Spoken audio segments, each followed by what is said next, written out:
Greetings from eMedi News and Heart Care Foundation of India. Welcome to our show, Chat with Dr. KK. Today we are going to chat with Professor Dr. Vijaylakshmi. She is Professor of Pediatric Cardiology at Shri Jaydev Institute of Cardiovascular Sciences and Research in Bangalore, now known as Bengaluru. Welcome to our show. It's my pleasure. Your expertise have been on the field of interventions in non-coronary heart disease, Right. if I label it to congenital heart disease, valvular heart disease. Most of our family physicians and physicians are not clear about when to intervene, when to refer. Correct. Because they feel that if I send a patient to my specialist, he will not come back. Correct. So they sometimes delay the patient and the patient will become symptomatic and then end up into a problem. We'll pick up some of the congenital heart disease and some of the valvular heart disease. Okay, sir. So if I talk about, say, PFO, patent foramen ovale, do we need to intervene? If yes, when? No, right now in our country, the PFO doesn't require intervention unless the young adults are coming with the cryptogenic stroke. Otherwise, by and large, the PFOs are not closed in India unless it is indicated.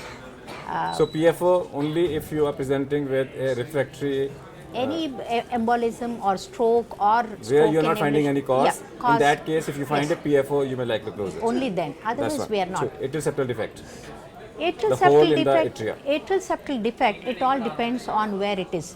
If it is ostium primum associated with the Down syndrome, earlier the better. Otherwise, those children develop pulmonary hypertension and they become inoperable very soon. And if it is ostium secondum AST, That is mid portion of the mid septum. portion of the intra-atrial septum, that is the one which is amicable for device closure. People should realize that just because they have got a hole in the heart, it doesn't mean that there has to be cut on the chest and then it has to be opened and a patch has to be put. In fact, today we have got devices which are very, very excellent for the trans intervention catheter closure. And here there is no scar on the chest, the person doesn't require the general anesthesia, nothing is required. Flat in 4 to 5 minutes we can close with the device, and this is made up of nitinol mesh, and this way closure is extremely So good for whenever the you children. diagnose an atrial defect, Yes. you close it with a device if possible. Yes, the reason is to get married, to get a job, and to go in the society as a normal person. This is the best method. Is there a size difference when you're a child or an adult? Some people say that if you're going to put a device when you're a child, when you grow, it may not work. No, it's not so. Once you close with the device, the endothelium grows on that. Like, putting a mesh over which you have a cementing, and as a result, the whole wall becomes one. In the same way, even if you have put a small device when the child is young, and once the endothelium grows and becomes a part of the septum, as the child grows, it is a part of it. So there's no difference at all. The child is cured for the whole life. Okay, now we come back to the defect in the ventricular septum. That is the two bigger chambers. Okay. When to close? Yeah. When to intervene? Yes, the ventricles, when the hole is there between the two ventricles, the left and the right ventricle, many general physicians and the pediatricians, they are still in the habit of telling the parents that the hole will close. And this is a myth. And I think my sincere request and, what I would like to say is, one should remember not to tell off the hat such a statement. Because many times we have seen the hole which was there in a childhood, somebody hears the murmur and they make it as a VST and then tell the parents, don't worry, the hole will close. And ultimately when the child comes, the child is inoperable. Why I am saying is, a large VST which causes LV dysfunction in childhood is 93% of the time it will not close. Only the small VSTs which are very small, that is less than 1/4 of the aorta, they will close provided they are very tiny, they are in the perimembranous. But subpulmonic, below the pulmonary artery, those VSTs which Will are never there, close. they will never Now, close. if there is a if there is a VSD along the tricuspid leaflet, perimembranous VSD, what happens is the anterior leaflet of the tricuspid valve tries to close it. Yes, that's true. Is it not going to harm in long term? Yeah, Because see, there are different ways of Natural- natural closure of the VST. One is the aortic cusp prolapses, tries to close this, but that will be at the cost of the aortic regurgitation. The tricuspid leaflet will try to come and close, but at the cost of tricuspid regurgitation. Or septal aneurysm occurs at the cost of thromboembolism, the clot will get embolized. Or there can be a problem with the septum itself. But all these things are not natural. Sometimes bacterial endocarditis, vegetation grows and that closes. But all these things are complications rather than making it a so good if the closure. size of the VSD is less than 1/4 of the aortic size, you can think of a conservative You can treatment. wait for some time because the child is not symptomatic. There is no reason for you to worry, and there is no, just because you find a VST, it's not that you What just about a tell very close tiny, it. small muscular VSD? A tiny muscular VSTs, many a times we say insignificant, but what happens is they look small when the ventricles are contracting, but in reality they will be much bigger, because with the contraction the VST looks smaller, especially on the RV side, but actually this mid-muscular VSTs, they develop pulmonary hypertension much faster than the other VSTs. Now what comes So- to the PDA? So the PDAs, and here also, I would like to add one more thing. It's not that just because the VST is there, the patient has to go for surgery. We have excellent devices. For perimembranous we have, muscular we have, and also the apical VST we have. 3 types of devices are there, and without surgery, without scar on the chest, we can close all of them, and the cost is not a Now we criteria come back because to the child can the be. PDA. PDA. The lesion between aorta and pulmonary artery, and there is a communication. Yeah. Should be closed at any time.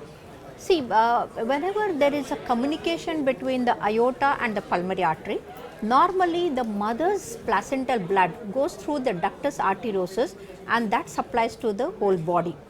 As soon as the child is born and it cries, the lungs open up, this has to close. In the first week, if it doesn't close and the child is symptomatic, we just put ibuprofen, 10 milligrams, 3 doses, and it closes. And nearly half of them, they close very well. But suppose it is very big and the child had a stormy neonatal period, oxygen has been given, the duct will not close. In that case, we wait and we close it either with the coil if it is small, less than 3 millimeter, or close with the device if it is more than 3 millimeter. Only those of such which are very, very difficult, the vertical ducts and like AP window type where the devices are not suitable, only such patients will go for the surgery. Otherwise, we So don't send any of them. So practically today, no surgery for ASD, VSD, and PDA. I don't say Practically, no. practically. No, I said practically no. means It all depends 90% on of them would- 90% of them. If the rim is not adequate, AST will go for surgery. It's almost like a single atrium or a common atrium. In terms of hardly- numbers, it will be less yeah, than 10%. Correct. Yeah, In terms of that's numbers. true. Now let's come back to the valvular heart disease, which is much more common in India. Yes. Let's talk about asymptomatic mitral valvular disease. Asymptomatic mitral regurgitation. When to operate? See, in our country, what we saw say that asymptomatic, the patient is not there. We have just auscultated in the school health checkup camp, and we have diagnosed it as MR. And suppose if you tell there is nothing wrong, you wait, you just take the penicillin prophylaxis, they will never come back. And by the time they become symptomatic and they come back to us, it is too late. So my sincere request is anyone, any clinician or a physician or pediatrician taking care of such children, giving the penicillin prophylaxis to them, keep a watch on them once in 6 months to get an echo done to evaluate whether their dimensions are increasing, especially the left atrium and the left ventricle. If the left atrial enlargement is more than 4.5 centimeters, those children are likely to develop the atrial fibrillation, and hence they have to keep a watch on the left atrial size. If the left ventricle is increasing in size and its pumping capacity has come down, end systolic volume has increased, gone beyond 30, 40, or the dimensions have gone, such children, even though they are asymptomatic, before they become symptomatic, they have to be operated upon. Especially the mitral valve repair is possible in our country, and the repair, cost is much less, the maintenance is not difficult, They don't have to take the anticoagulants, the blood thinning tablets, and as a result, the mitral valve repair has to be aimed before it is too late. What about asymptomatic aortic regurgitation? The aortic regurgitation, compared to the MR, they develop symptoms much earlier. And once they develop symptoms, it is a downhill course.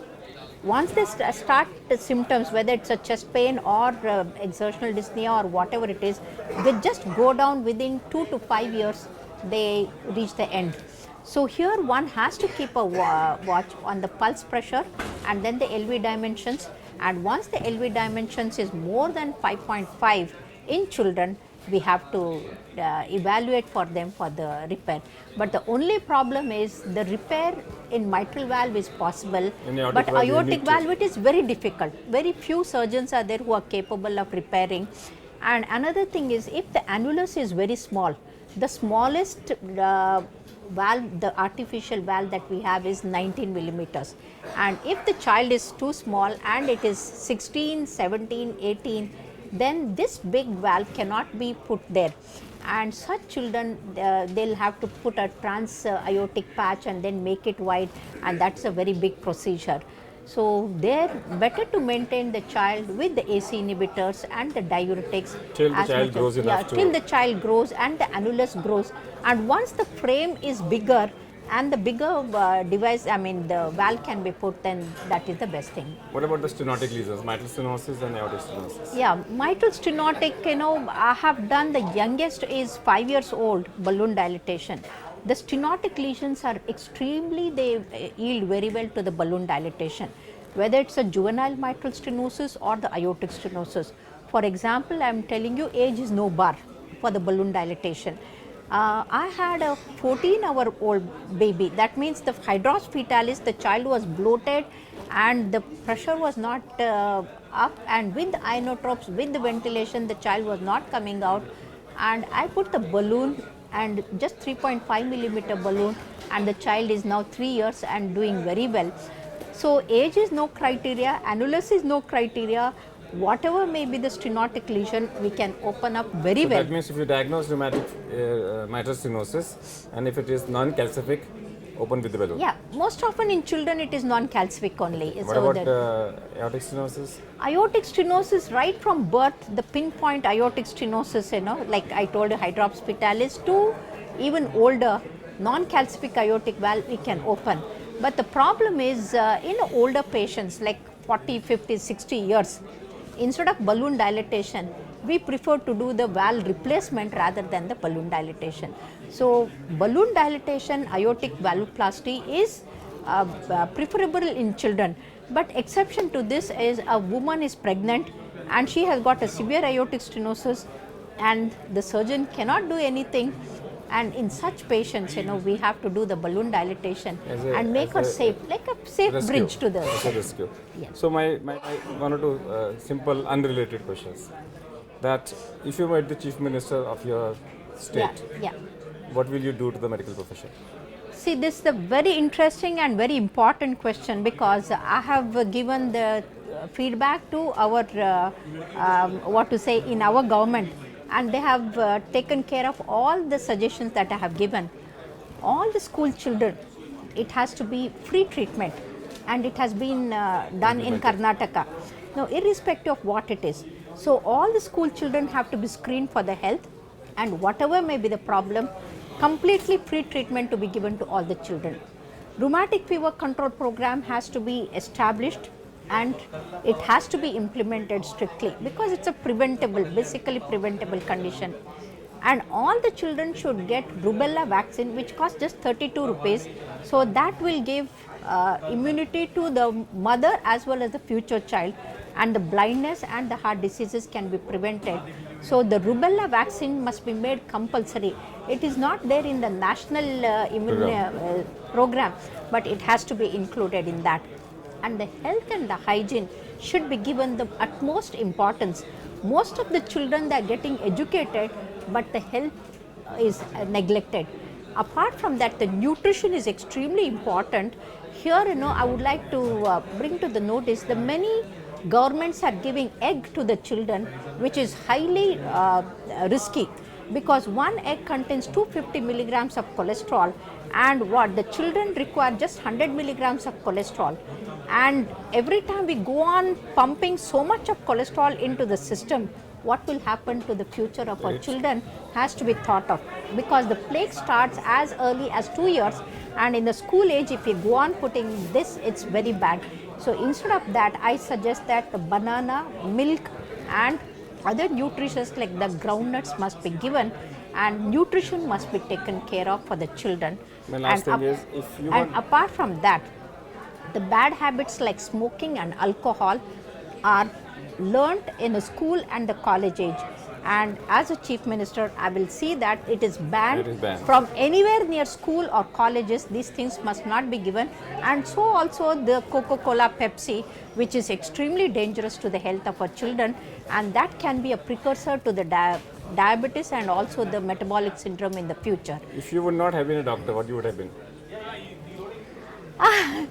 See, I'm happy that I'm a doctor, I'm happy that I'm a professor, a teacher, because my grandfather told that they are the two noble professions.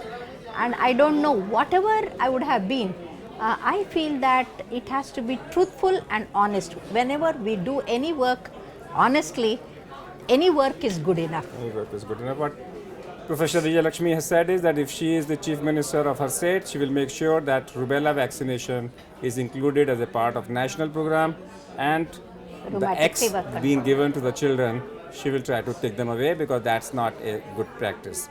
That's all for today. Thank you, Dr. Vijaylakshmi. We'll come back with one more show. Till that, goodbye. Thank you.